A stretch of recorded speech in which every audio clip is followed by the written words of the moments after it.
शिर्क इतना बदतर गुनाह है, इब्लीस भी नहीं करता। इब्लीस कुफ्र करता, शिर्क करवाता है। इब्लीस कभी शिर्क किया नहीं किया? क्या क्या? या रब्बी, ऐ मेरे रब, रब्बी अंजिरनी इला यौम युबासून, ऐ मेरे रब तू मुझे क़यामत तक जिंदा रख। आदम अलैहिस्सलाम का इंतकाल हो गया, इब्लीस का इंतकाल हुआ, मरा नहीं मरा। क्यों? अल्लाह ताला ने दुआ कबूल की, कहा इला यौम वक्त मालूम, ठीक है तुझे क़यामत तक के लिए हम मोहलत देते हैं। तो इब्लीस ने दुआ की किससे? अल्लाह ताला से, और अल्लाह ताला ने उसकी दुआ कबूल कर ली। आज हमारे मुसलमान कहते हैं हम इतने गए गुजरे हैं, हमारी दुआ कबूल नहीं होती, इस वजह से हम खबरों पे जाते हैं, इसलिए हम वलियों से कहते हैं। इब्लीस से भी गिर गए। इब्लीस की अल्लाह दुआ कबूल कर रहा है और आपकी नहीं करेगा अल्लाह ताला।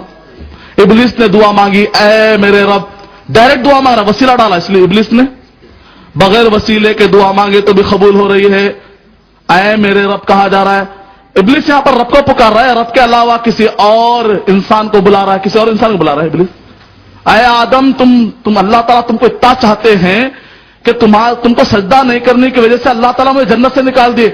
ऐ आदम, तेरे वसीले से मांगता हूं। आदम का वसीला लिए, हालांकि मालूम है आदम अलैहिस्सलाम अल्लाह के पास चाहिए थे, फिर भी इब्लीस वसीला लिया आदम अलैहिस्सलाम का डायरेक्ट। उसको क्योंकि इब्लीस को भी मालूम है, अक्लमंद है, यहां से मिलता इसने तो जाना क्यों, मिलता हूं वहां से। इब्लीस को भी मालूम है मिलेगा भी तो वहीं से मिलेगा, दूसरा पे मान के टाइम वेस्ट क्यों करूंगा मैं। लेकिन आज के कई लोग टाइम वेस्ट कर रहे हैं, दूसरा से मांग मांग कर, बारिश वहां से लेते हैं, सजदे कहीं और करते हैं, ऊपर से रोशनी लेते हैं, अल्लाह की उम्मीदें लगाते हैं किसी और से।